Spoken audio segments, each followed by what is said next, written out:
이렇게 국정원의 특수활동비 상납은 이제 박근혜 전 대통령의 수십억 원대 비자금 조성 의혹으로 확대되고 있습니다. 국가기관에 돈을 상납받아서, 즉 국민의 세금인데 이 돈을 상납받아서 자신을 위한 비자금을 마련했다는 의혹. 이것은 그동안의 의혹과는 차원이 완전히 다른 문제입니다. 정치부 서복현 기자가 나와 있습니다. 국정원 돈이 청와대로 넘어갔다는 것은 뭐 이제 이견의 여지는 없는 것 같습니다. 예, 그렇습니다. 예. 줬다는 사람 그리고 받았다는 사람 모두 인정을 했기 때문입니다. 예. 2013년부터 지난해까지 40억여 원이 이현수 전 국정원 기조실장을 통해 문고리 3인방, 그러니까 이재만, 정호성, 안봉근 전 비서관에게 전달됐다는 것이고요. 체포된 이재만, 안봉근 전 비서관에 이어 구속 상태인 정 전 비서관 역시 검찰에서 이 점을 시인한 것으로 파악이 됐습니다. 예.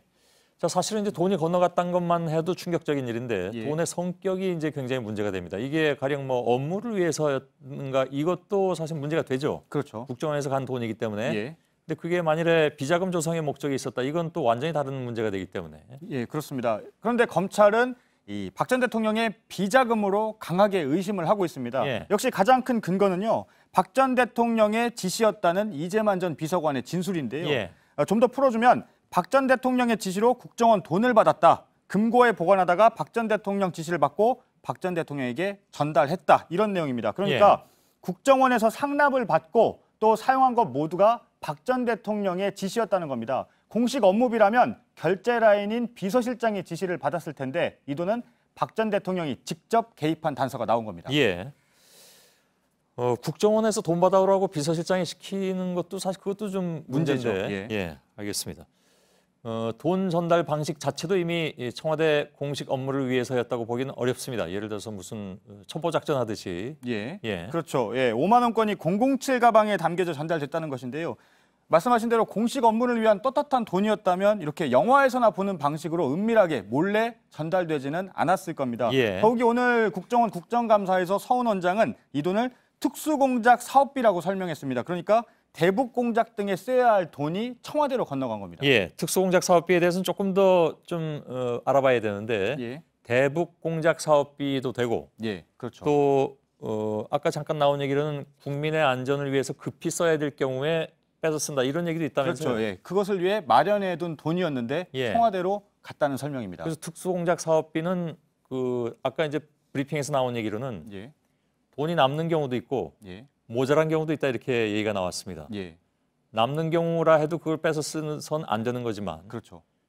청와대에서 빼가서 썼는데 정말 예를 들어서 국민의 안전을 위해서 써야 될 경우에 특수공작 사업비라는 것이 돈이 모자랄 경우에 그렇죠. 이건 또 좀 심각한 상황이 되는 거잖아요. 그렇죠. 그것 때문에 청와대로 간 돈 때문에 국민의 안전에 써야 할 돈이 부족할 수도 있는 상황인 겁니다. 예.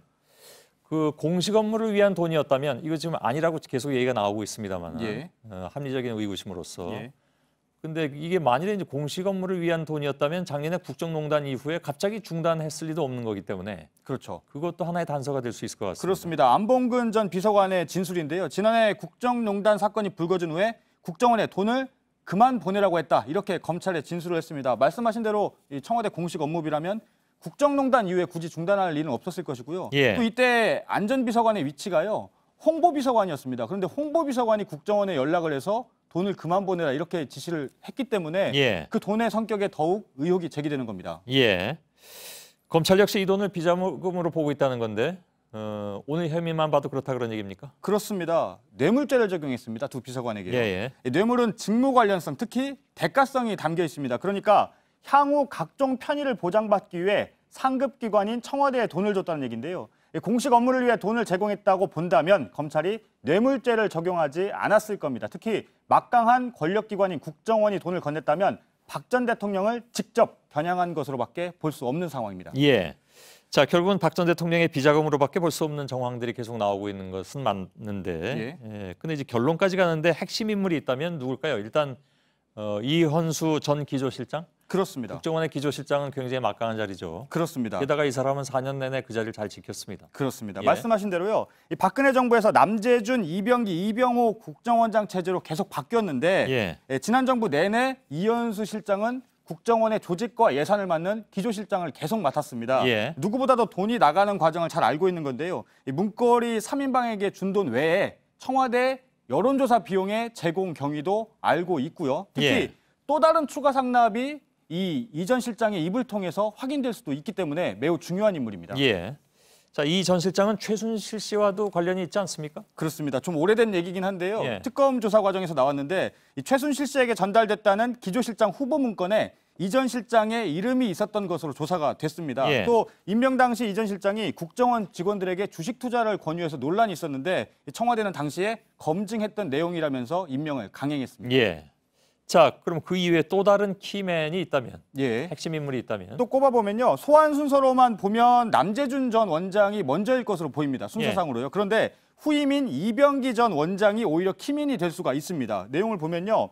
이 전 실장은 2014년 7월부터 이듬해 2월까지 7개월간 국정원장을 지냈습니다. 특히 이후에는 비서실장으로 자리를 옮깁니다. 그러니까 주는 쪽에 있다가 받는 쪽으로 간 겁니다. 양쪽 그렇군요. 모두의 과정을 알 수 있는 겁니다. 특히 예. 이 전 원장 시절에요. 매달 5천만 원이었던 상납이 1억 원으로 늘었습니다. 그리고 국정원장이 비서실장으로 자리를 옮기는 건 이례적인 경우인데 더욱이 박근혜 정부 실세였던 김기춘 전 실장의 후임이었습니다. 예.